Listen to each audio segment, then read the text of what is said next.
मेरे प्यारे सिंधी कौम के मेरे बहनों भाइयों, मेरे प्यारे सिंधी कौम के बहनों भाइयों, अच्छे कल की बुनियाद की ओर सिंधी के बढ़ते कदम, हमको कदम से कदम मिलाकर चलना है।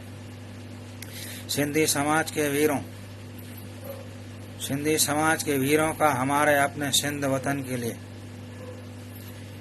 सिंधी समाज के वीरों का हमारे अपने मादरे वतन अब्बाणे चमन सिंध के लिए 300 साल तक अरबी मुसलमानों को जंग के मैदानों में हराने का पुराना इतिहास रहा है।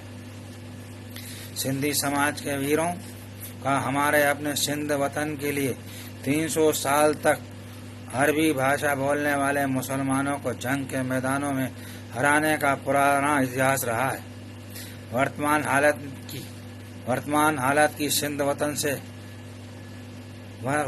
हालात में सिंध वतन से बिछड़ने के बावजूद अनेक मजबूरियों में भी सिंधी युवाओं ने हिंदुस्तान में आकर सिंधी समुदाय कौम का हमारा सिंधी कभी नामर्दी का परिचायक नहीं बना है। सिंधी वतन का जाबाज सिंधी 712 में मुसलमानों पर भरोसा करके मुगलों के धोखे का शिकार हुआ था।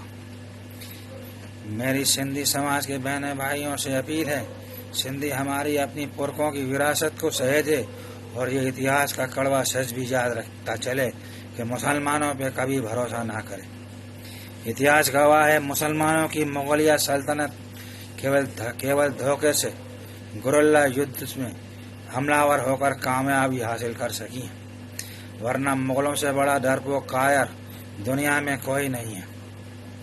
मुगलिया कौम के नस्लें केवल धोखे से हमला करते आई है ना, और ये कौम झुंड में रहती है। याद रखें, ये कभी आपके ऊपर हमला नहीं करेंगे, धोखे से हमला एक के ऊपर 4 जने मिलकर करेंगे। हमारी अपनी सिंधी कौम के युवाओं से अपील है,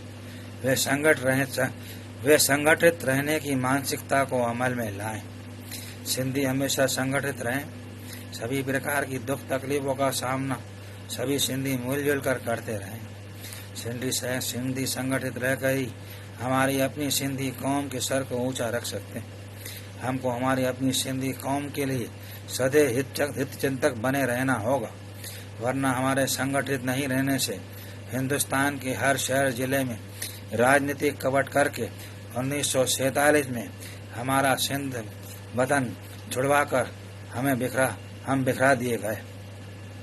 सिंधी समुदाय कौम के हमारे अपने बहनों भाइयों को जातिवाद की विचारधारा के 74 फिरकों वाले मुगलिया हैवानों से परेशान और प्रताड़ित होना पड़ेगा, वरना मुसलमानों की सरपरस्त कांग्रेस पार्टी, भारत की राजनीतिक पार्टी कांग्रेस हमारे सिंध वतन सहित सिंधी कौम के विनाश की सबसे बड़ी जिम्मेदार पार्टी है, जिसने मुगलिया नस्लों को संरक्षण देकर सिंधी कौम को मिटाने की बुनियाद रखी। मुस्लिम लीग के साथ मिलकर 1947 के पहले उच्च स्तर की राजनीतिक साजिश रचाकर हमारे अपने मादरे वतन अब्बाणे चमन सिंध को मुसलमानों को द्विराष्ट्र के बहाने से देने के मंसूबे बनाए थे, जिसको सफल बनाने के लिए कांग्रेस पार्टी सहित मुस्लिम लीग के मुसलमानों ने हमारी अपनी सिंधी कौम की माताओं बहनों के बलात्कार सहित सिंधी कौम के नन्हे मुन्ने बच्चों के कत्लेआम सहित सिंधी कौम के नरसंहारों को अंजाम दिया था। इसलिए हमारी अपील है, भारत सहित विश्व में रहने वाले हमारे सिंधी युवा, हमारे अपने सिंधी बहन भाई, हमारी अपनी सिंधी कौम के लिए सदैव एकजुट रहकर सिंधियों पर होने वाले जुल्मों का प्रतिकार करें।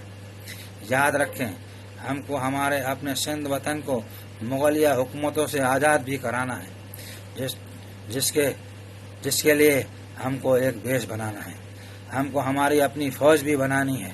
अतः हमें हमारे सिंध साम्राज्य के भारत में बचे हुए हिस्से सिंधी भाषाई क्षेत्र कच्छ, भुज, अंजार तालुका, जालोर, जैसलमेर, बाड़मेर, गांधीधाम, सरक्रिक, नारायण सरोवर सहित आदिपुर सहित अनेक स्थानीय कस्बे, तहसील, जिले इत्यादि जो हमारे अपने सिंध साम्राज्य के सिंधी भाषाई इलाके वाले जो अभी भी भारत में राजस्थान सहित गुजरात राज्य के मध्य की भौगोलिक सीमाओं के मध्य में मौजूद है।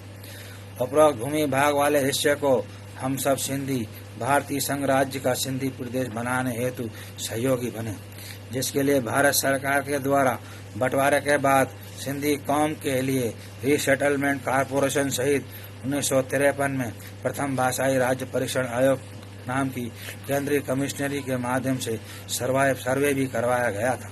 परंतु बंटवारे के बाद देश भर में उठते राजनीतिक बवंडरों सहित राजनीतिक मतभेदों के कारण सिंधी प्रदेश बनाने की केंद्रीय कमिश्नरी प्रथम भाषाई राज्य परीक्षण आयोग की भाषाई क्षेत्र की उपलब्धता होने के बावजूद ही सिंधी प्रदेश की सर्वे रिपोर्ट पर तत्कालीन भारत सरकार के द्वारा अमल नहीं किया जा सका था।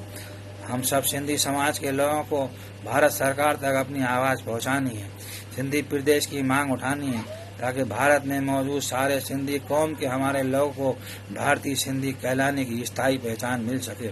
साथ ही इस्लामिक दहशतों से दूर हमारी सिंधी कौम की आने वाली नस्लों के नौनिहाल बच्चों के अस्थिर मुस्तकबिल की बुनियाद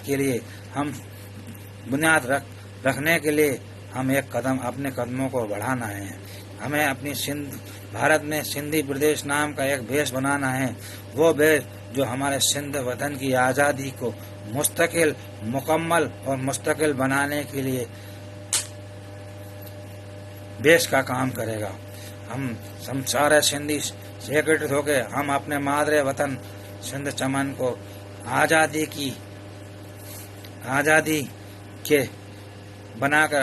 के मंसूबे सजा सकते हैं। हम अपनी जंग लड़ रही जय सिंध आंदोलन को हम समर्थन दे सकते हैं। हम अपनी सिंधी कौम को एक भेष बनाकर सिंधी प्रदेश के रूप में मोरल सपोर्ट दे के उनकी मदद करके अपने सिंधी कौम के बहनों भाइयों की मदद कर सकते हैं। आओ हम सब एकजुट होकर एक कदम बनाएं, सफलता का परचम लहराएं, एक सिंधी प्रदेश भारत में बना के हम अपने मादरे वतन सिंध वतन को आज़ाद करवाएं, अपनी सिंधु माता को आज़ाद कराएं। जय झूलेलाल, जय भारत माता की जय।